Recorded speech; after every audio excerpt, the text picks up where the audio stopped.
Dalam bernegara, Amerika menggunakan strategi banyak muka untuk menaklukkan negara lain. Catatan yang kita sepakati adalah negara Amerika itu negara agresor. Banyak alat mereka untuk melakukan agresi dengan smart power-nya, seperti atas nama demokrasi, atas nama HAM, atas nama peacekeeping, menggunakan kekuatan dolar dan kendali negara lain dengan hutang memakai IMF, memakai World Bank, serta lembaga rating. Pengusaha besar Amerika melakukan hostile takeover ala Wall Street milik swasta untuk makan swasta negara lain. Private equity army dan defense kontraktor masuk ke sebuah wilayah sebelum kemudian mengambil sumber daya alam suatu negara, dan itu banyak sudah dilakukan. Libya disikat, Irak disikat, dan banyak negara lagi. Kemudian sisi lain, Tiongkok juga sama di dalam melakukan agresi ekonominya demi menghidupkan 1,5 miliar penduduk Tiongkok. Tiongkok memakai 3 instrumen utama, yaitu mengendalikan hukum sebuah negara, mengendalikan media di negara yang akan dia incar,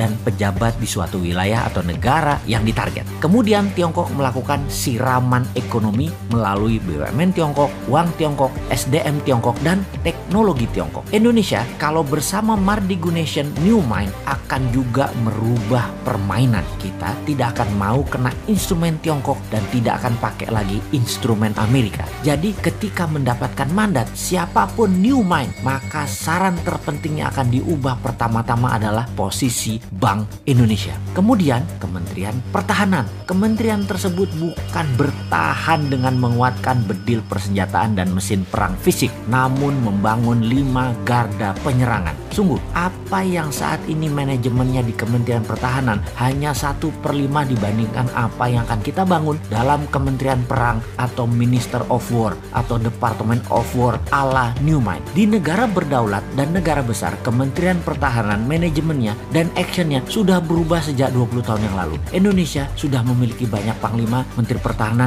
namun sayangnya semuanya old mind, kunonya kebablasan. Sekali lagi, ke depan bukan lagi Department of Defense. Itu hanya satu di antara 5 pilar Kementerian Perang Republik Indonesia versi New Mind. Dalam Kementerian Perang ada divisi propaganda luar negeri, ada divisi ekonomi luar negeri, ada divisi telekomunikasi, IT, warfare by others means, atau berbagai jenis perang seperti perang sel, terorisme, biological warfare, dan counter insurgency warfare akan melengkapi selain saat ini yang kita punya 3 matra militer, darat, laut, udara.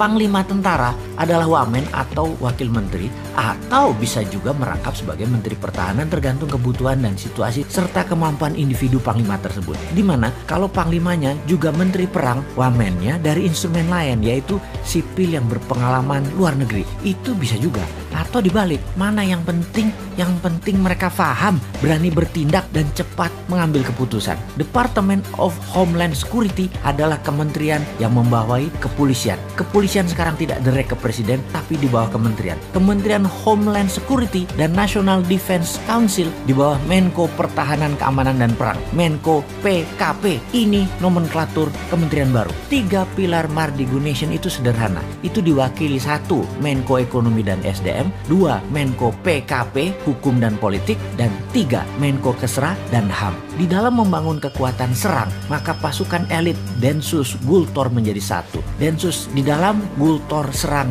keluar, dan ofensif ke negara lain. Ini di bawah National Security dan Defense Council. Jadi kalau ada kementerian ditambah, pasti ada kementerian yang dikurangi atau ditutup. Maka Kementerian Tenaga Kerja akan jadi Dirjen Tenaga Kerja di bawah Kementerian Pendidikan. Juga Kementerian Pemuda dan Olahraga masuk ke Kementerian Pendidikan. Kementerian Sosial akan hilang, langsung dikasih ke Pemda, dinas sosial di pemerintahan daerah masing-masing. Kementerian Peranan Wanita ditiadakan, masuk di bawah Menko Kesra aktivitasnya. Penggabungan beberapa kementerian juga dilakukan karena keterkaitan lebih mudah koordinasinya di bawah satu payung kementerian. Kementerian daerah tertinggal jadi dirjen di PUPR. Intinya kementerian saat ini akan berkurang 40% jumlahnya. Pastinya Kementerian BUMN akan ditutup. Perusahaan BUMN dikurangi jadi di bawah 20 dari 800 BUMN saat ini. Akan di merger ditutup, dijual ke publik IPO hingga mayoritas 100% dijual. BUMN langsung berada di bawah kementerian terkait. Misalnya Pertamina dan PLN di bawah